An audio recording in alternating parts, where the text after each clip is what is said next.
ګورو د ام فضل نبی دی وخت ازاخلو پوینټ باندې ولاړو چې الته بشمیره گاډي د افغانستان د تلو لپاره منتظر دي او د وخت گاډي چې کم دینو هغه د سامان نه اکی مختلف اشیاء چې کم دینو هغه سیمټي بانډز دی یا داسې نور سامان چې کم دین هغه دی وخت هغه گاډي ډک او بشمیره گاډي دي او د گاډو ته کم ډرایوران دي ایت ډیر زیات انتهایی تکلیف دی یعنی په دې علاقه باندې یو انساني المیه به ځکه وته وایو چې د ډرایوران چې کوم نه پزماکه باندې ود کیږي ایت نه سہولت تا او نه هغه سره حتی داسې دي چې هغه سره ټول خرچي ختم شوي نو په دې حق لبانه مو سره موجود دی د آل ترانسپورت افغانستان صدر چې کوم پاکستان کې اکرام حاجی اکرام صاحب هغه نمونګه په دې حق لبانه تاسو کو اکرام صاحب وړاندې خو چې کوم دا مسایل دي ته باندې اول خبرو کوجی څه مسایل لري دی وخت بسم الله الرحمن الرحیم اکرام خان مې نامه ده به افغان ترانسپورت صدر ما دلته خو مسایل ډیر دي کومه ټول مسایل بیان کو نو ډیر ټیم به واخلي خو بهر حال د تقریبا موږ سره 2.5 زره گاډي ولاړ دي د کې داسې گاډي چې فروټ لوړ دي سبزی ده پکې سیمټ دي پکې مختلف شونه خو فروټ او سبزی دلته زیاته ده او چرګان هم پکې راغلي سه واخې دي چرګان دي دا ایسی کارنر ورته وي موږ چې کوم ولاړ دي تاسو وینئ نو دا یو خدا خبره ده چې د سبزی د فروټو او د چرګانو د غوښې گاډي چې کوم دي دا بندولې نشي گاډي بند خو د دې ایسی کارنر سٹارټ وي دا به 24 غنټې سٹارټ ولاړی کدا بند شي نو بیا د مال خرابېږي نو دوی ته تقریبا ډیر زیات نقصانات دي نقصانات و نورو گاډو ته هم دي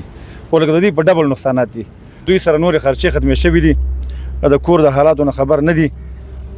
کورونه د دوی د حالاتو نه خبر نه دي د روډ د پاسه پراته دي د کې غلې ډاکی راځي په مطلب د چوکیداری راځي په خرڅ خوراک راځي په دوی سره حالات بیخي زوبل کړي دي دا چې کوم گاډي ولاړ دي داخلو باندې داسې پرنګ روډ باندې داسې په تورخم باندې دي په تورخم به شمار ولاړ دي لنډ کوتل پورې قطارونه ولاړ دي نو داسې راځي په مخکې روس حکومت نه مدام طالبه ده چې مګر دې دغه نو باسي دوی اوس په لګي مسله راغلي د افغانستان او د پاکستان حکومت نو هغه خو یو سیاست دی یو حکومتي خبره ده یو حکومتي مذاکرات دي نو ترانسپورت خو دې کې په کار ځخکیل نشي کنه ترانسپورت دې نو باسي موږ ته ډیر زیات تکلیفات دي ډیر زیات تکلیفونه دي راته او خلک په عذاب ډیر زیات کا خو دي او کدي خو دي کا غاړي دي او کدي غاړي دي پاکستان طرف ته او افغانستان طرف دوه طرف د حالات دي چې زوینه سبب دي اګل باندې تاسو لکه مطلب چې هغه طرف تم خلک دغه کیږي د طرف تم خلک د سمره تکلیف دي سبب وي نو وای هو دا چې هو د دې لارې صرف دغه بارډر موږ دا خبر وکړه کنه پاکستان څلور بارډر دی په دې څلور وړ بارډر د حالات یې گاډو او اخواسم خلک ساري د پاکستان ولا ډرایوران دی خو د افغانستان ولا ډرایوران ساري دي موږ له دوه حکومتو د مطالبه کو چې بدلار خلاص شي او ترانسپورت آزاد شي د ولسم کې پایدا ده د حکومتم کې پایدا ده د ډرایور او کلندرم کې پایدا ده د یو گاډي ته 15 کسان په اسره دی اعلی په اسره د گاډي ته ډرایوري کلندري مالک دغه د کشت والای د پمپ والای اته ټریپیک والا پوره اغم چې یو پرچا دو پرچې پلار راکې بل ته ور کوي موږ ته دوه راکې نو موږ وایي چې دا حکومت د موږ د فریاد واوري او د لار خلاص کی سبب یې چې په دې وخت تاسو بس وایي زمونږ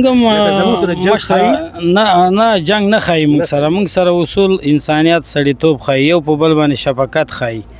چې یو پښتو ژبه ده یو کلچر ده یو انسانيت ده یو مسلمانی ده لکه موږ خو خپل تاسو نه په دې باندې زیات دلته ډیر یو کنه چې موږ دا معنوي ملک ده هغه په دری ملک ده په دې کې موږ بچی رالوي سو په دې ملک باندې زمونږ بادنه پیرزو کیږي او هغه خو ماسه په دری ملک د نن په پیرزو کیږي نو د دې وجه نه موږ دوه چاند تاسو نه خپای یو هغه ملک ته خپای یو دې ته خپای موږ غواړو چې د دوه ملکونو په مابین کې د څه تنازع موږ خپل ولوبو چې د دوه مینه محبت سره پیدا شي د دوه ورورولي سره پیدا شي اغیار چې کوم ته پننداره دا اغیار باید موږ خوشاله نه کو باید موږ خپا کو هغه په دې باندې خپه کیږي چې موږ سره دوستانه کو هغه په دې باندې خوشحاليږي چې موږ سره دښمنی کو مطلب مې په دې کې ضروره چې دلته د موږ ډرایوران ته ډیر غټ تکلیفونه ډیر غټ مشکل دي ورته ستړي دي وړي دي د کور نه خبره دي به خرچ دي گاډو ټیرونه خرابېږي کمانې خرابېږي انجنونه شپه ور سٹارټ ولاړي نو کدوې بیا خپل کې جرګې مرکې فیصله په ملکونو کې سره کوي دا د حل لار ده خل لار ده خو مونږ ته باید لار راکې مونږ خو په عوامو خو باید بوج رانولې مونږ لاس خو په عوامو بوج راځي مونږ چې لوډینګونه رسو د ټماټرو کیلو 200 روپو ته ورسېده 600 ته راغله 400 ته راغله کله د ایران ټماټر راغله 300 پورې راکوزه شو نو په 300 به ته ترکاری اخلي او که به ته ترکاری ته ټماټر اخلي داسې ازل قیاس هر شی ګران سوي هر شي ته مشکل جوړیږي دا خو ما یو ټماټر درته بیان کړه هر څه ته مشکل جوړیږي باید د دې چې موږ دا کشره طبقه دا سوچ کوو د موږ مشران خو باید موږ نه یو 15 قدمه وړاندې سوچ وکړي موږ چې کومه مین خبره ده موږ سیاست کې کار نه لرو او حکومت هم دا یو مطالبه ده چې ترانسپورت ته لار ورکړي موږ ته لار راکړي نو زموږ دا ګاډي هغه خوا نه دې خوا راشي او دې خوا نه هغه خوا غاړې ته لاړ شي دا به ډېره زیاته مننه وي ستاسو زموږ دا خبرې حکومت ته ورسي مهرباني یقینا ملګرو تاسو د زموږ د ډرایورانو دا خبرې واورېدې چې د کم ستونزې دي کم مسایل دي په د داخلو پوینټ باندې کم وسایل دي یعنې زرګا خل د یو انساني المیه دلته پیښه ده او دوی دا مطالبه وکړه چې د ترانسپورت چې کم دی نو هغه د سیاست نه مبارک کړي هغه آزاد کړي چې د دواړو ملکونو د تجارت چې کم دی نو دا د دواړو اصولو د دواړو عوامو په مفاد کې دی ډېره مهرباني جی والسلام